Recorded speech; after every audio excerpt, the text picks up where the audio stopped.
span of period. Let me make it full screen. So my dear friends, researchers, scholars, professors, those who are connected through this platform, how New Frontiers plays a very important role in engineering, science, law, management, humanities, and social sciences will be discussing. We know very well that in the modern era, the engineering and science are the heart of technological advancement and pushing the limits of possible breakthroughs in the field of artificial intelligence, biotechnology, and renewable energy. So these innovations are changing industries and reshaping our understanding of natural world and our place within it. We have to adapt it.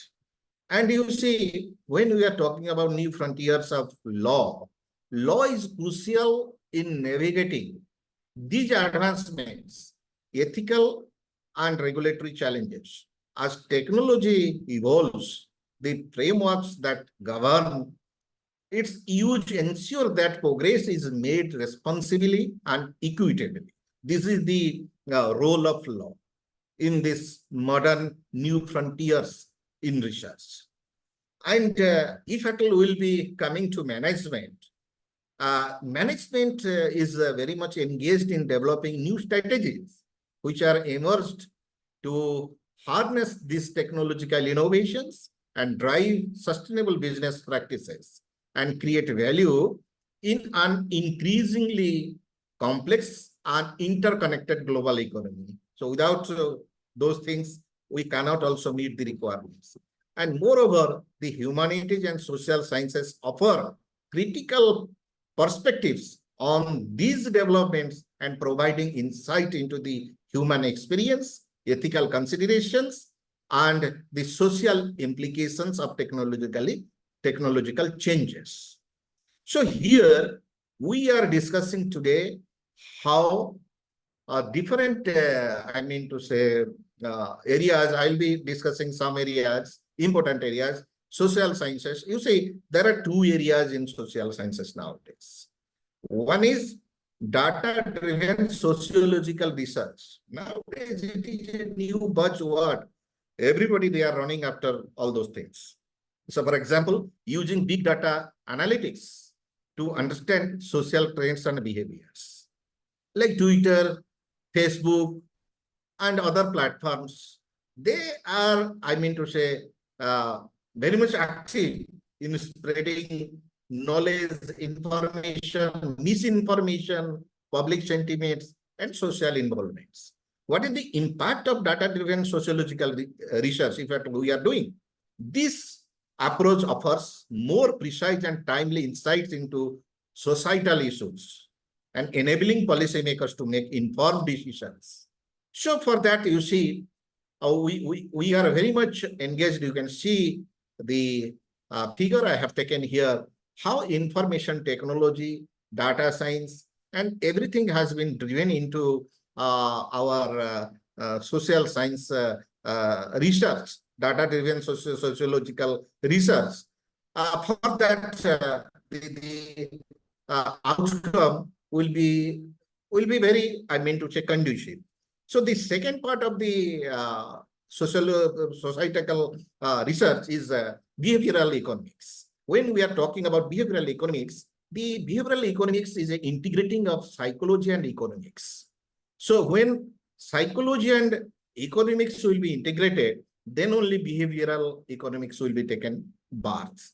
So that is why the impact of behavioral economics is very strong when we are talking about governments and organizations use these insights to design better policies and products to align with actual human behavior. So this is the most emerging area. We are now under this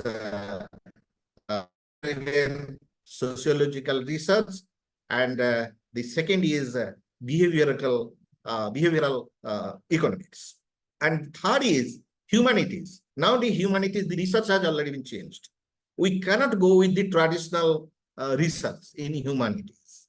So now we are using digital tools, methods to analyze historical text, arts, and cultural artifacts. So when we are very much here to make an assessment of cultural artifacts, so like projects like Google Arts, Culture Initiative allow virtual museum tours and detailed examination of artworks. Because you see, digital humanities comes from information technology. Three pillars are there. One is information technology, one is humanities, and other disciplines will be there. When three will be taking into, will be merged, then only this digital humanities could be created. So digital humanities is essential for in the field of geography, journalism, and digital media, social sciences. That will give a kind of like a strong impact on our research. And the second is environmental humanities. One is digital humanities. Second is environmental humanities. When we are talking about environmental humanities, it has got a the study, if at all will be doing environmental humanities, these studies highlight the importance of cultural perspectives in addressing environmental issues and fostering a holistic understanding of ecological crisis. Because you see, for developing or for making environmental humanities, it needs a transformative humanities. We call it transformative humanities because it is related with medical humanities, it is related with digital humanities, it is related directly with environmental humanities, and it is also related with culture, creativity, and heritage, and social justice and communities and policy and social humanities are there. Then only the research could become transformative in nature. And you see, now we will be discussing about management, the changes of research in management.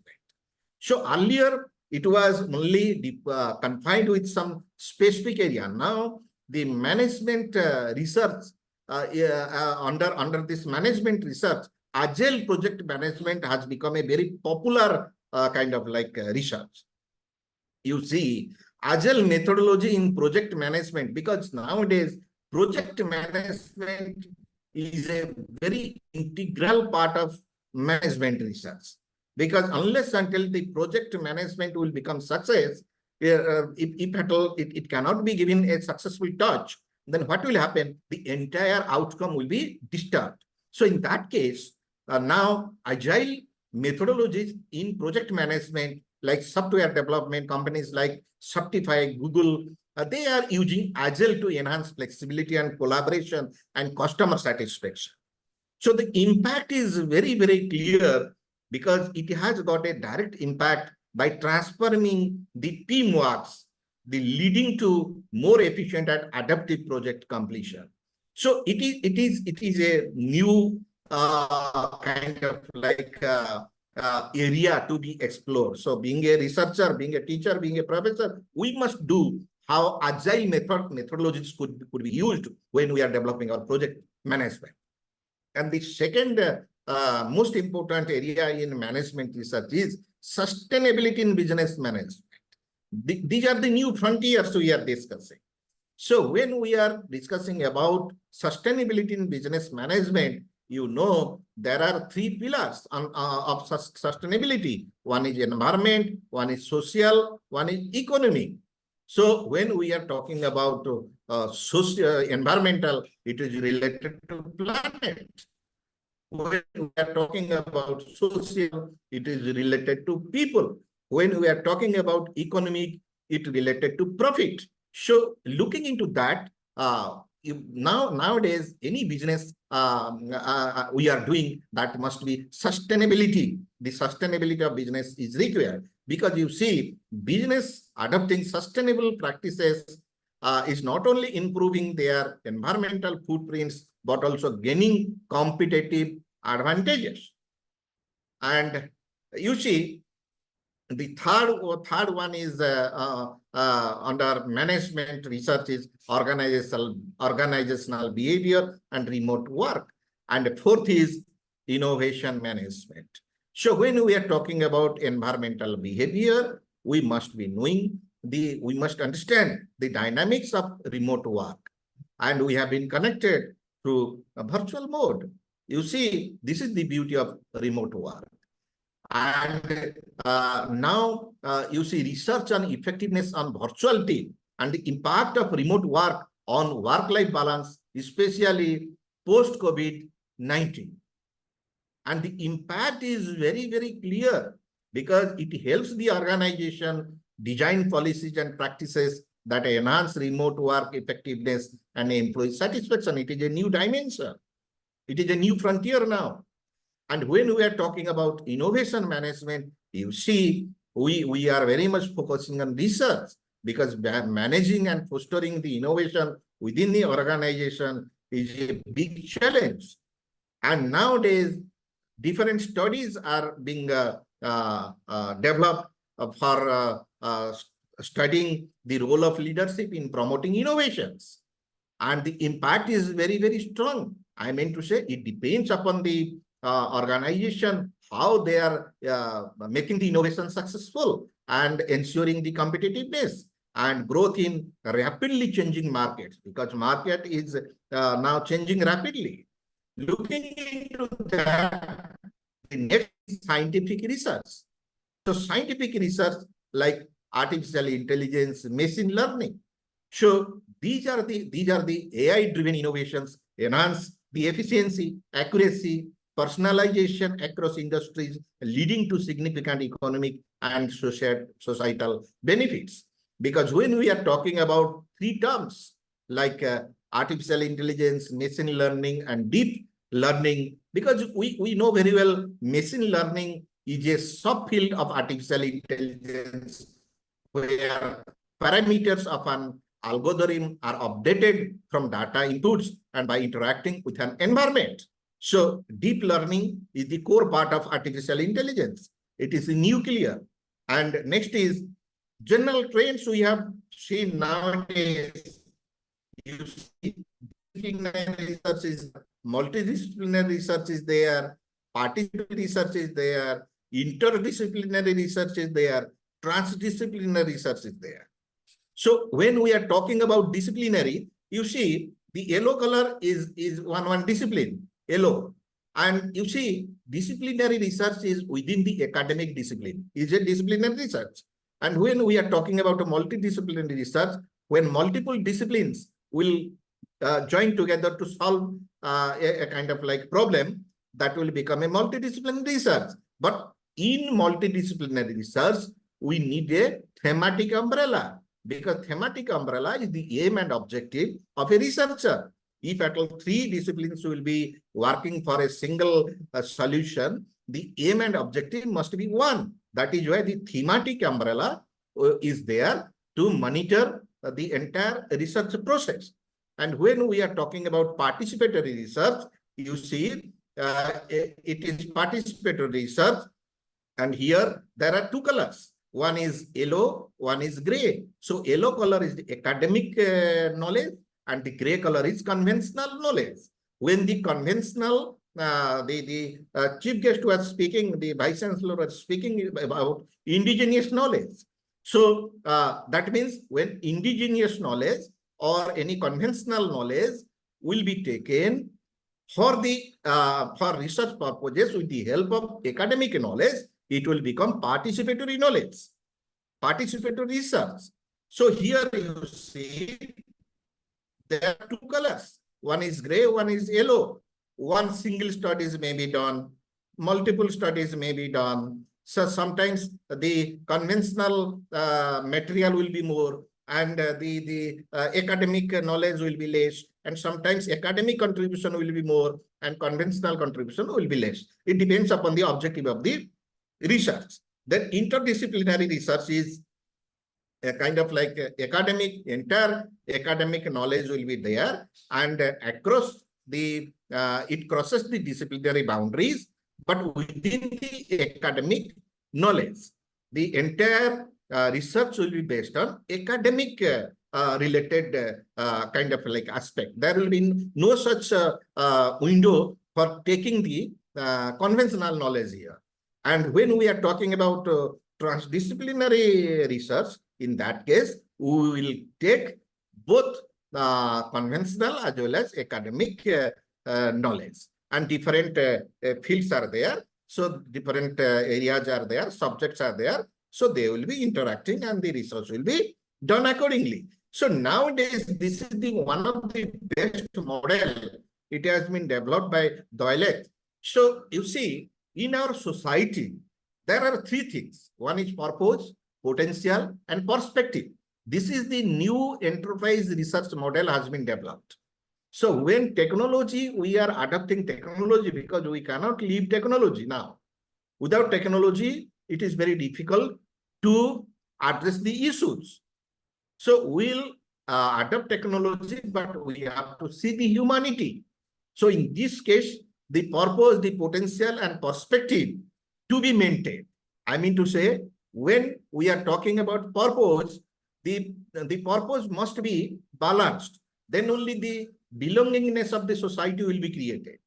So when the belongingness of the society will be created, that belongingness will be converted into potential kind of like approach of the researcher model. Then when it will become potential, the people of the society, they will feel their safety and security.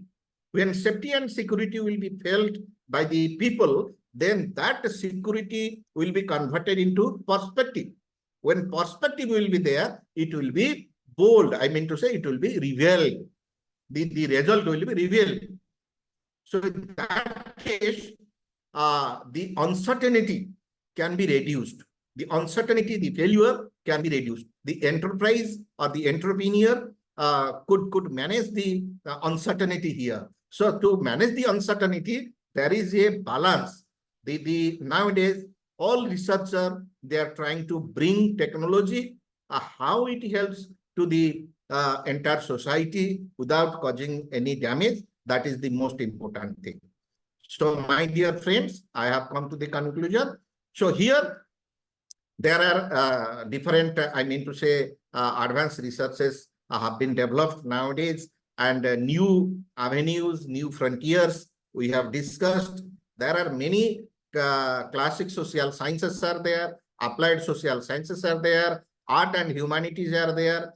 They all are trying to apply or application of theories and methods and analysis to understand different social phenomena, different social process, and individual attributes.